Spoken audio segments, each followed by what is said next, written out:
Another man faces arson charges after trying to set his workplace on fire.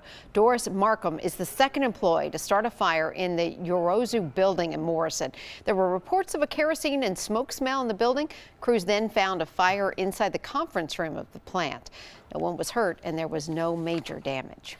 Police rushed into a burning home to save a Clarksville man, and it was caught on camera. The fire started on Stafford Street early Saturday morning. Police noticed a car outside of the home and immediately went in trying to find the person. It was 30-year-old Ben Gregg who was inside, and they got him out just seconds before an explosion destroyed the home. They have families too. They have people they have to take care of. They came to, they really saved my life, and they put themselves in real danger. Gregg escaped with only his cell phone and the clothes he was wearing. If you would like to donate clothing or anything else, we have information on how you can do that on our website. Just go to newschannel5.com. A warning now from firefighters after a Christmas tree started a fire in Murfreesboro. It happened at this duplex on Concord Court on Saturday. Firefighters say the family's Christmas tree caught on fire and the flames quickly spread through the home. 3 people are now without a home. Firefighters remind you that if your Christmas tree is dried out, it's a fire hazard and should not be left in your home or even in your garage. Well, in case you missed it, the old Lifeway Tower came tumbling down over the weekend. Crews used 600 pounds of explosives to implode the 12-story building. Now that the building is gone, a new development project known as Nashville Yards will go up in its place. The development will hold 4 million square feet of retail, hotel, and residential space. Lifeway moved into its new headquarters just a little further north back in November. It was pretty amazing to watch. It truly is. I don't get tired of that video. Well, happening today, President Trump arrives in Nashville to address thousands of farmers. And News Channel 5's Dan Kennedy is out at Opryland, where preparations are well underway, getting ready for the big speech. So, Dan, what else besides his address to the farmers is expected from the president today? He's expected to sign an executive order while in Nashville, so all eyes are going to be on Music City a little later this afternoon when, after the president lands, makes his way here to Opryland, makes his speech to those some 7,000 farmers and folks associated with agriculture, but also that executive order. So we don't yet know the details of his speech or what that executive action could possibly be.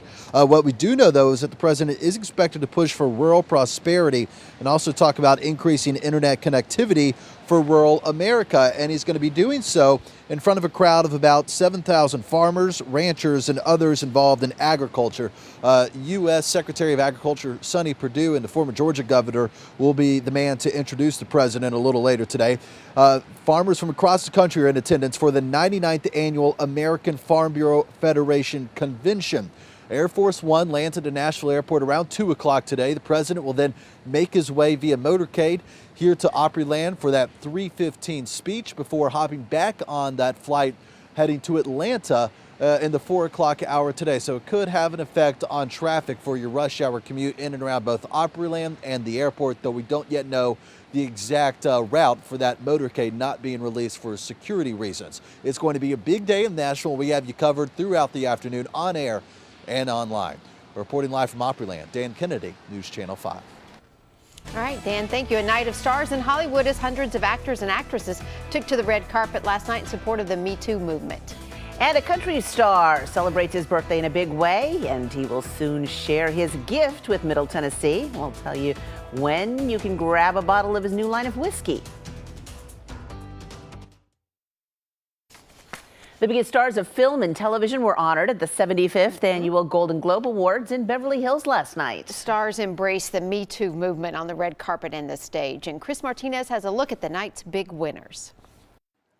3 billboards outside Ebbing, Missouri. The film won 4 Golden Globe Awards, including Best Motion Picture Drama, Supporting Actor, and Actress Frances McDormand. My daughter Angela was murdered 7 months ago. 3 billboards outside Ebbing, Missouri is about a mother's fight for justice. Lady Bird, is that your given name? Yeah. Lady Bird won for Best Picture, Comedy or Musical, and for actress Saoirse Ronan. HBO's Big Little Lies took home 4 awards, including Best TV Movie or Limited Series. Actress Natalie Portman noted the lack of women in the Best Directing category. And here are the all-male nominees. Host Seth Meyers kicked off the night addressing Hollywood's sexual harassment allegations. Good evening, ladies and remaining gentlemen. Before the show began, the red carpet was a sea of black. Nearly every celebrity wore black in support of Time's Up, a legal defense fund for sexual harassment victims. Meryl Streep and Amy Poehler were among several actresses to bring activists as their guests, including tennis great Billie Jean King and the founder of the Me Too movement. It feels powerful. It feels like a collective. That a new day is on the horizon. And Oprah Winfrey became the first black woman to be honored with the Cecil B. DeMille Award for her contributions to TV and film. Chris Martinez, CBS News, Los Angeles. By the way, Gary Oldman won Best Actor in Drama for his portrayal of Winston Churchill in Darkest Hour. James Franco took home Best Actor in a Musical or Comedy for The Disaster Artist. And next up, the Oscars. Nominations will be announced in about 2 weeks. And one lucky person, just one lucky person in New Hampshire, has a lot more money than they started the weekend with. The still unidentified person won Saturday night's Powerball jackpot, worth more than $500 million. Only one ticket matched all 6 numbers, which were 12, 29, 30, 33, 61, and Powerball 26.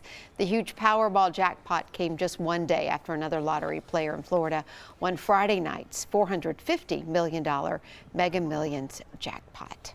3 lucky lottery players here in Tennessee have a reason to celebrate this morning.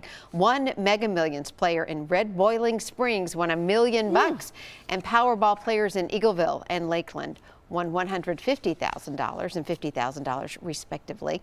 Those winners have not yet been identified. And you said you Congrats. matched the Powerball. Yes, I won $8, I think, total. There you go. Well, the largest automotive recall in U.S. history just got bigger. Japanese airbag maker Takata is now recalling another 3.3 million faulty airbags. The latest recall covers frontal airbags in certain 2009, 2010, and 2013 vehicles that were manufactured by 15 automakers. The recalls are being phased in over the next 3 years. Well, an amazing weekend memorial for a fallen firefighter out of West Tennessee. Just take a look at this video posted on Twitter by Lieutenant Brad Dunavant of the Covington Fire Department. Saturday marked the 11-year anniversary of the death of Trooper Calvin Jinks.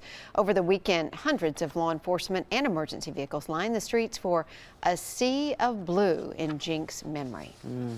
Half of the country duo Big and Rich celebrated a birthday over the weekend with his own brand of whiskey. John Rich hosted a party at his home here in Nashville to launch his Redneck Riviera whiskey. The whiskey is blended in the U.S. and even the bottle the whiskey comes in is American made.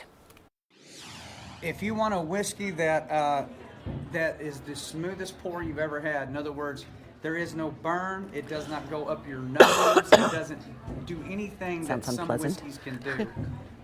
This is the one. It is by far, in my opinion, the smoothest drink out there when it comes to a whiskey. The way he described it sounds good. It should be available soon right here in Music City.